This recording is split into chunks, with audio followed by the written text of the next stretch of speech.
Okay guys, this video is called break of structure versus change of character. Okay, so let's paint a picture here.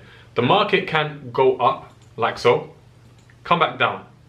The moment the market takes out and reaches this high right here, this is called a break of structure. Whenever there's a break of structure, that means there's about to be a shift in the trend. Write that down. Whenever there's a break of structure, there's about to be a shift in the trend. Whenever there's a break of structure on the higher time frames, when I say higher, I'm talking minimum H4 time frame, okay? But we would say daily time frame, especially the weekly time frame. Whenever price breaks structure on the weekly time frame, you know price is going to continue in that direction for a very long period of time, okay? Okay, so let's say for example now price pushes up here and it pushes up to a potential supply zone, okay? It pushes up to a supply zone, it respects the supply zone, and then what happens from here? Okay, price then starts to come down.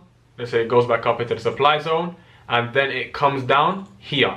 This is called a change of character. Why? Because it breached the trend that the market was in. So over here the market was pushing up, right? The market came down, the market pushed up again, and now the market has taken out this low. So the market is behaving differently, which is why we label it. We always want to label, okay? We label it CHOCH as a change of character. Why? Because the market is now going in the opposite direction to the trend. So this is now one piece of the puzzle. We can delete this part here, okay? The next part that's considered structure, okay? For it to be a break of structure would be this point right here, the low. The lowest point the market was at, okay?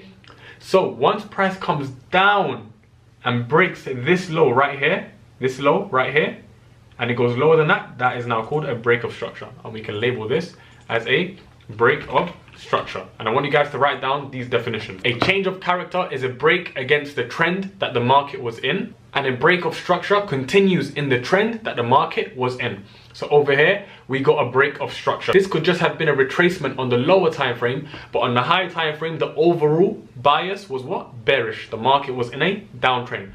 That is exactly why it came up and then it broke structure, because this was the original trend on the higher time frame. This is why I say don't treat the lower time frames like it's a higher time frame. Always give a higher time frame more precedence than the lower time frames, because it will always follow the higher time frames. It's more respected.